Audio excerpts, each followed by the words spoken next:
Script here with another video. So, of course, we're back into this. Look at the progress we've made.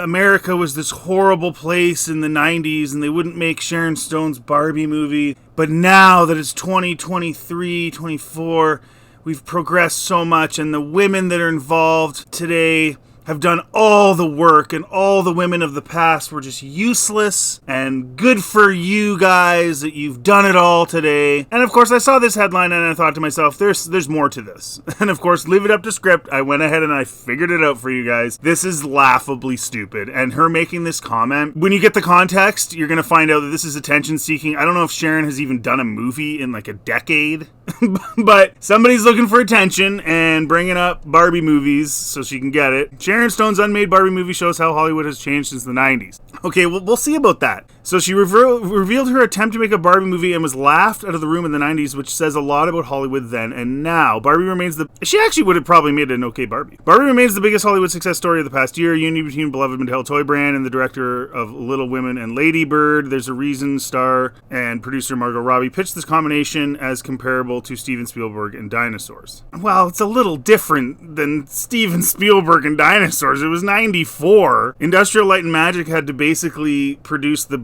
greatest special effects achievement probably in history to have that. I mean, that movie still holds up. It's got better CGI than half the crap that comes out now. I'm talking about Jurassic Park. What you have here is a subject matter that generations of audiences grew up on, and an auteur director bringing to it fresh life in a fresh way, blah, blah, blah, blah. Okay, yeah. However, there was a time when such a pitch wouldn't have been accepted no matter who the director was. Sharon Stone revealed in a recent social media post that she could not even get a studio executives to entertain the basic idea of a Barbie movie. While commenting on an Instagram post by Barbie co-star Ferrera, which featured Ferrera's acceptance speech at the Critics' Choice Awards, Stone revealed her own disheartening pitch story for Barbie back in the Clinton years. I was laughed out of the studio when I came with the Barbie idea in the 90s with the support of the head of Barbie. How far we've come. Thank you, ladies, for your courage and endurance. Is that true? Because from what I've looked into today, the Mattel people had no interest. And of course, the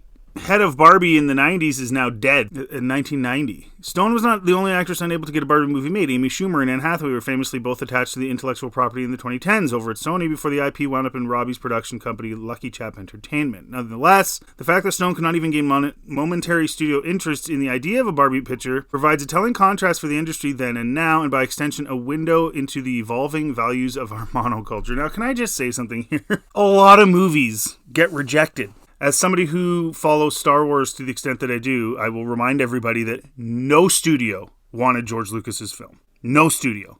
George Lucas was a man. He was good friends with Steven Spielberg. He had a really cool idea, but at the time, people just weren't into it. At the time that Sharon Stone pitched this, they weren't into it. And the reality of it is, we don't know what the story was. The story could have been really stupid. Just because you say the word Barbie, it doesn't mean that just because you say, I have a Barbie movie, that the pitch was actually good. The studios could have been like, no. And then she says she got laughed out of the room. So you pitched it to one studio? You know, this is just so silly. Throughout most of the 90s, Sharon Stone, biggest movie stars in the world. That doesn't mean the script was good just because she was a big movie star. Yes, The Quick and the Dead, I liked that. Yeah, it was an okay movie. So, what's with this stupid ad? So, to learn that Stone couldn't get studio heads to take seriously the idea of a Barbie movie, no, not a Barbie movie, your Barbie movie, in a decade dominated by family entertainment like Toy Story, the Disney, and we're going to get into Toy Story and Barbie and Toy Story, by the way. The toy company that owns Barbie had something to say about these things. Spielberg Dinosaurs is illuminating, especially since Robbie's career shares a few overlaps with Stone, including how she got a lot of critics' attention by starring as a bombshell wife of dubious loyalty, Martin Scorsese, Wolf of Wall Street, we already know that, but Robbie was unable to carve out a niche as both a star and a producer that's allowed her to experiment in a variety of films and genres, including getting a studio to make a Barbie movie that low-key acts as an intro to Feminism 101 seminar. Oh, because that's what's important. I'm sure the founder of Barbie was really worrying about the Feminism 101 seminar when she got caught for fraud and got the boot. The original CEO. Like, it's just, in a certain sense, I think that happened in like 1970. In a certain sense, it does suggest demonstrable progress will be made in the culture. Again, saying that that's progress because Margot Robbie got the keys to the Barbie movie and Sharon Stone didn't in 1990 it leaves out everything. It simplifies it down to just, that was a woman and she just didn't get it because of her vagina. Instead of saying, maybe there are other factors. Maybe there's more to it. Maybe Mattel wasn't into the script. Maybe the script sucked. Why doesn't Sharon Stone put out what the script was about, and then we can critique that? Maybe the script was a piece of crap. Speaking of piece of crap scripts, I can't, and then same thing happens with that. Sometimes really good pitches don't get made, and sometimes really bad pitches, like the Super Mario Brothers movie in the 90s, do get made. It happens. It doesn't have anything to do with your body parts or your gender. And this is where it gets interesting, because I found this, I said to myself, there's got to be more to it than that. It can't just be because she's female. So I looked into why it took 64 years to make a Barbie movie, and this is from last year in June, and this is Time Magazine. So this is interesting. Now this is where the rubber meets the road. Barbie is an icon, perhaps best known. Okay, we don't need to... It somehow it has taken until 2023 for Barbie to make her own live-action film debut. On July 21st, the doll will finally grace the big screen. While there have been a number of animated Barbie movies and series on Nickelodeon and streaming services, Barbie will be the first live-action movie starring the doll to premiere in theaters. Blah, blah, blah. We know that. My good Canadian boy, Ryan Gosling, playing Ken. Okay, so this guy.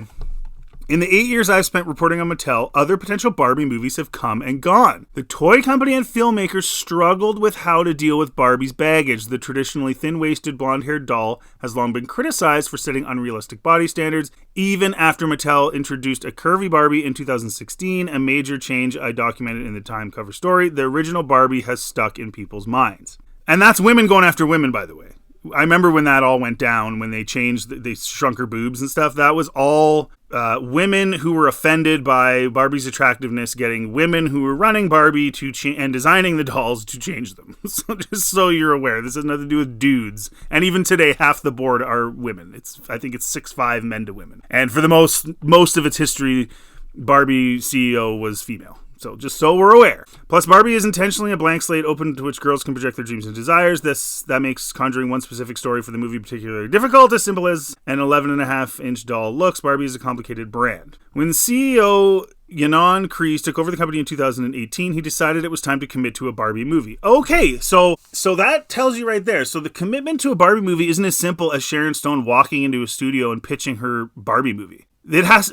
How do we know she didn't pitch the movie and they laughed her out of the office because others had pitched Barbie movies and been laughed out of the office by Mattel? See, all the details are left out. It's just she was woman, so they reject. How do you know that Mattel didn't say no? How do you know that Mattel didn't see the script and say, you know what, forget it? Or how do you know Mattel hadn't seen a pile of scripts leading up to that point and been like, nah, man, we're just not doing this. And then by the time Sharon walked in, the executives in Hollywood were like, there's no chance of this happening, Sharon. You might as well leave. Nobody's making a Barbie movie. Get out of here. Do you know what I mean? Like, we aren't given the context. You're just given female culture bad, America bad. So the film would be the first entry in a burgeoning cinematic universe based on the company's toys, blah, blah, blah, blah.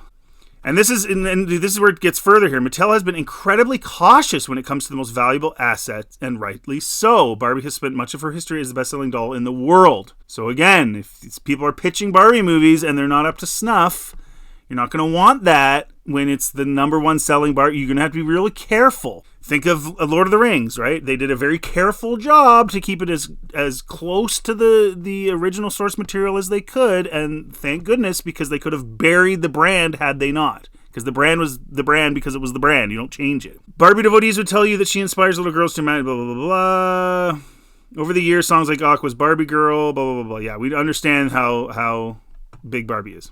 Any portrayal of Barbie on screen would be inherently fraught, and the company hasn't always had a sense of humor about its iconic doll. When Barbie appeared as the supporting character in Toy Story 3 and Toy Story 4 in the 2010s, Mattel creatives emphasized to me that it was a big deal. It was a big deal that the company ceded any control to Pixar and allowed the studio to poke fun at Barbie and Ken. Years later, Mattel sued Aqua over Barbie Girl. In other words, it wasn't as simple as I walk in and give a pitch. I'm a hot blonde who could play Barbie. You say yes to me. There's a lot more going on, and it's a lot more complicated than that.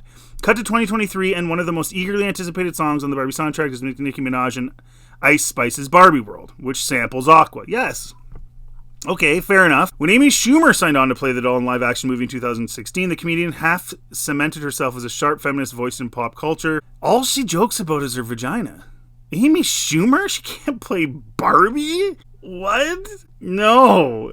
Amy Schumer took no mercy when it came to skewering the patriarchy. She's not funny. They had to change the voting system on Netflix because of her. She got so downvoted for her comedy special that her uncle Chuck, I'm guessing, who's a senator for 50 years and done nothing, probably called Netflix and said, hey, we can't have that. And then Netflix changed their rating system for her because it was so awful. Poked fun at Blister Man who didn't find her hot enough. Well, no, you're not attractive enough to play Barbie. Sorry, that's reality, just like I'm not either.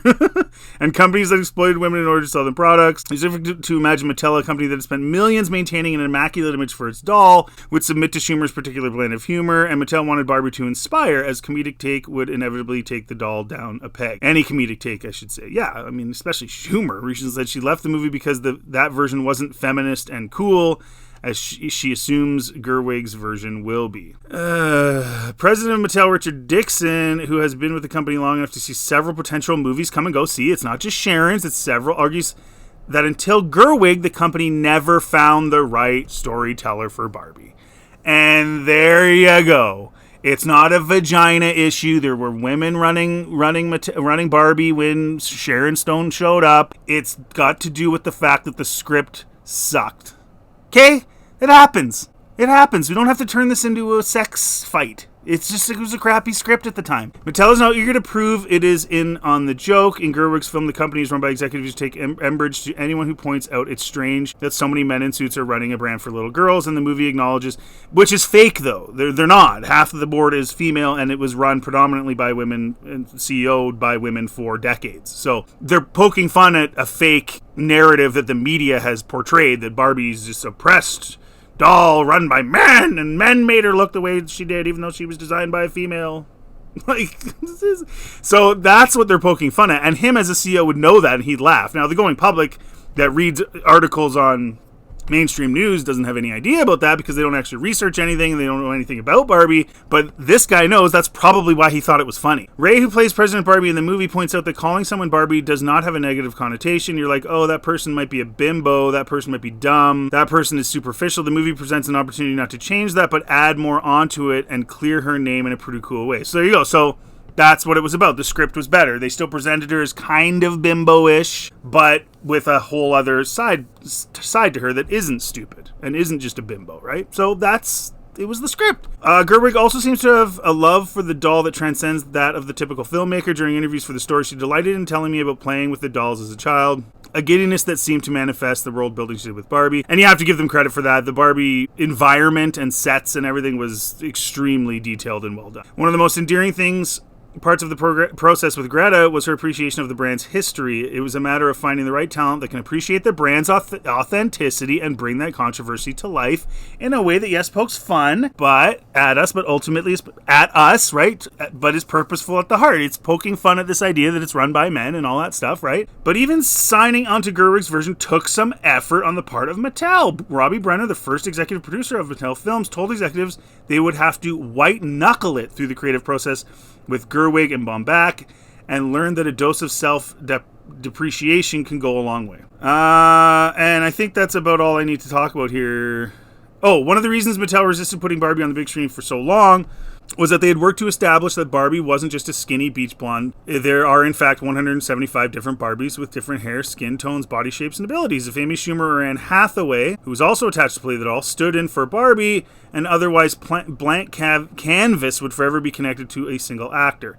If it worked, profits would grow. If it didn't, decades of Mattel's hard work would be undone. Exactly. It was a risk. They took a huge risk. The idea that many Barbies would populate Gerwig's movie arose early in the creative process. In fact, it's what intrigued Robbie as a producer. I don't think you should say this is the one version of Barbie. This is the one version of what Barbie is, and that's what women should aspire to be and look like and act. And there you go. So my suspicion there is they're bringing that up because probably in past iterations of scripts, they didn't have other Barbies. They probably just wrote like generic movies, like a rom-com with a Barbie or something, right? Like a Barbie movie probably never would have come to fruition if it weren't for Mattel. CEO agrees. Grease took over the position at a moment of vulnerability. He was the fourth CEO in just 4 years. He articulated the vision for Mattel that was rooted in intellectual property management. That plan included more streaming shows, games, a theme park currently under construction in Arizona, and movies, lots of movies, an entire universe of movies. So there you go. So it also takes somebody who has a different mindset that wants to do a ton of movies. Maybe the other CEOs didn't want to do a whole pile of movies, Sharon. Maybe it's not about you. Once you think of all these people who buy your product, not just as consumers but as fans, you realize you have an audience and all these opportunities become obvious. And they are going to start doing movies, like they're apparently going to do a Hot Wheels movie. Before Greta, we did hear many pitches, says Brenner. I don't want to call them generic because that wouldn't be fair. They were all interesting in their own right, but it was sort of predictable. You're thinking that's not enough. We need to live up to the legacy and complexity. Guys! No, it's because she had a vagina. What Gerwig has conjured up is certainly complex. She was fulfilled the presumed corporate mandate, blah, blah, blah, blah. So there you go. So they're told you before the movie came out that there were opportunities potentially for a Barbie movie. They simply weren't good. It had nothing to do with your body parts or your femaleness or anything else. But of course, Sharon Stone's making it about her, and Schumer made it about her instead of maybe just take it on the chin. Maybe your script sucked, right? Maybe it just wasn't very good. Maybe Schumer's just not very funny for them. They just didn't like it. But blaming the quote patriarchy and saying we've come so far. No, all it took was a guy who just wanted to make movies about all these products that they have, and he was more open to it.